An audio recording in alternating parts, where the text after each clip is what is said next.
Seseorang yang sudah mati akan merasa tak percaya diri jika dia sudah meninggalkan alam fana dan serasa bermimpi ketika di alam kubur. Digambarkan, jika seseorang yang baru 1 hari meninggal seperti mengalami mimpi jika dia belum mati, tetapi sebenarnya sudah memasuki alam barzah. Disebutkan, ketika seseorang yang mengalami kematian dan kemudian memasuki alam kubur, maka pertama yang akan datang adalah malaikat Munkar dan Nakir. Kedatangan malaikat Munkar dan Nakir di alam kubur ini pun, digambarkan dengan cukup menyeramkan bagi mereka yang banyak melakukan maksiat semasa hidup, tetapi akan nampak menawan bagi mereka yang semasa hidupnya taat di jalan Allah. Ketika pertama kali berhadapan dengan manusia di alam kubur, maka ada 6 pertanyaan yang akan diajukan oleh malaikat Munkar dan Nakir. 1. Man Rabbuka? Siapa Tuhanmu? 2. Emadinuka? Apa agamamu? 3. Man Nabiuka? Siapa nabimu? 4. Ema kitabuka? Apa kitabmu? 5. Aina kiblatuka? Di mana kiblatmu? 6. Man ihwanuka? Siapa saudaramu? Dan berikut ini hadits Rasulullah Shallallahu Alaihi Wasallam yang menggambarkan perjalanan manusia setelah melewati fase kematian, maka di alam kubur sudah menanti kehidupan baru dan serba asing. Hadits panjang Al-Bara bin Azib yang diriwayatkan oleh Imam Ahmad dan disyahkan oleh Imam Al-Hakim dan Syaikh Al-Albani ini, menceritakan perjalanan para manusia di alam kuburnya. Suatu hari kami mengantarkan jenazah salah seorang sahabat Nabi Shallallahu Alaihi Wasallam dari golongan Ansyar. Sesampainya di pekuburan, liang lahat masih digali. Rasulullah Shallallahu Alaihi Wasallam pun duduk, menanti, dan kami pun duduk terdiam di sekitarnya seakan-akan di atas kepala kami ada burung gagak yang hinggap. Rasulullah Shallallahu Alaihi Wasallam memainkan sepotong dahan di tangannya ke tanah, lalu beliau mengangkat kepalanya seraya bersabda, mohonlah perlindungan kepada Allah dari azab kubur. Beliau ulangi perintah ini 2 atau 3 kali.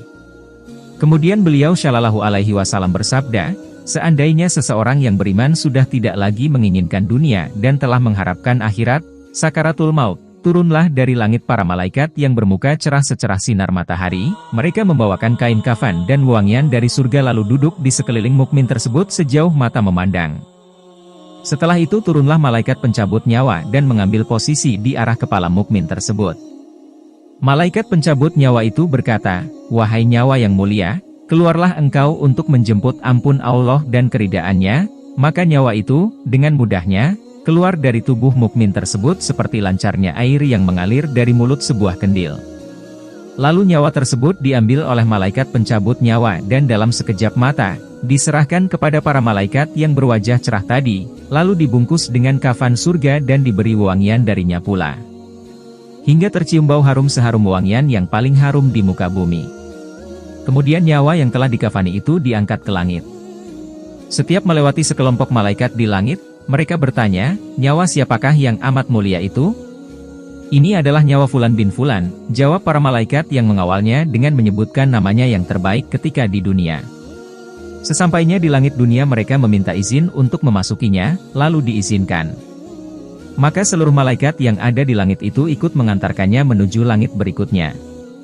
Hingga mereka sampai di langit ketujuh. Di sanalah Allah berfirman, tulislah nama hambaku ini di dalam kitab Lin. Lalu kembalikanlah ia ke jasadnya, di bumi, karena dirinya lah aku ciptakan mereka, para manusia, dan kepadanya lah aku akan kembalikan, serta darinya lah mereka akan kubangkitkan. Lalu nyawa tersebut dikembalikan ke jasadnya di dunia. Lantas datanglah 2 orang malaikat yang memerintahkannya untuk duduk. Mereka berdua bertanya, siapakah Rabbmu? Rabbku adalah Allah, jawabnya. Mereka berdua kembali bertanya, apakah agamamu? Agamaku Islam, sahutnya. Mereka berdua bertanya lagi, siapa orang yang diutus untuk kalian? Beliau adalah Rasulullah Shallallahu Alaihi Wasallam, jawabnya. Dari mana engkau tahu? Tanya mereka berdua. Aku membaca Al-Quran lalu aku mengimaninya dan mempercayainya. Tiba-tiba terdengarlah suara dari langit yang menyeru, jawaban, hambaku benar. Maka hamparkanlah surga baginya, berilah dia pakaian darinya lalu bukakanlah pintu ke arahnya. Maka menghembuslah angin segar dan harumnya surga, memasuki kuburannya, lalu kuburannya diluaskan sepanjang mata memandang. Saat itu datanglah seorang pemuda asing, yang amat tampan memakai pakaian yang sangat indah dan berbau harum sekali, seraya berkata, Bergembiralah, inilah hari yang telah dijanjikan dulu bagimu. Mukmin tadi bertanya, siapakah engkau? Wajahmu menandakan kebaikan. Aku adalah amal salehmu, jawabnya. Si mukmin tadi pun berkata, wahai Rabbku, segerakanlah datangnya hari kiamat, karena aku ingin bertemu dengan keluarga dan hartaku. Adapun orang kafir, di saat dia dalam keadaan tidak mengharapkan akhirat dan masih menginginkan keindahan duniawi, turunlah dari langit malaikat yang bermuka hitam sambil membawa kain mori kasar. Lalu mereka duduk di sekelilingnya. Saat itu turunlah malaikat pencabut nyawa dan duduk di arah kepala seraya berkata, wahai nyawa yang hina, keluarlah dan jemputlah kemurkaan dan kemarahan Allah. Maka nyawa orang kafir tadi berlarian di sekujur tubuhnya. Maka malaikat pencabut nyawa tadi mencabut nyawa tersebut dengan paksa, sebagaimana seseorang yang menarik besi beruji yang menempel pada kapas basah.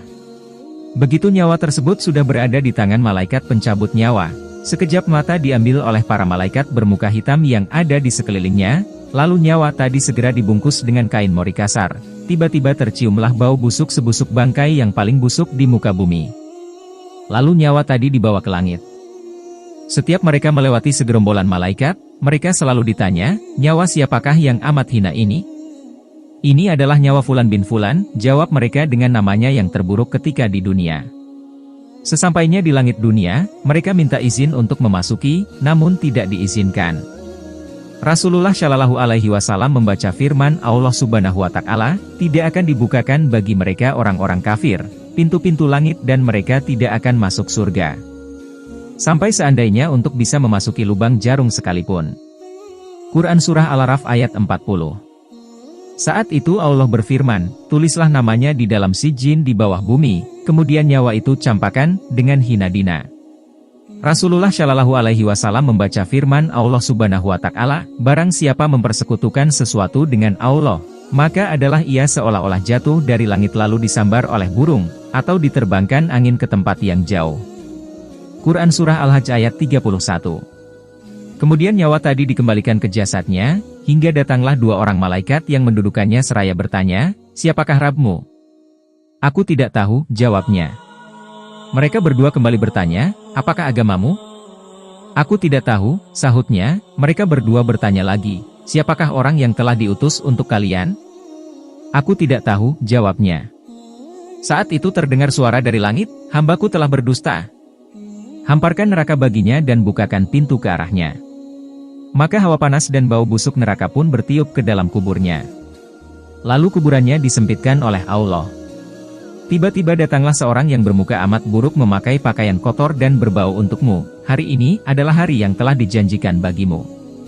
Orang kafir itu seraya bertanya, siapa engkau? Wajahmu menandakan kesialan, aku adalah dosa-dosamu, jawabnya. Wahai Rabbku, janganlah engkau datangkan hari kiamat, seru orang kafir tadi. Hadis riwayat Ahmad dalam Al-Musnad dan disahihkan oleh Al-Hakim dalam Al-Mustadrak dan Al-Albani dalam kitab Ahkamul Janis halaman 156. Itulah gambaran bagaimana kondisi seseorang yang sudah berada di dalam kubur, semua akan ditentukan lewat amal dan perbuatannya semasa hidup di dunia.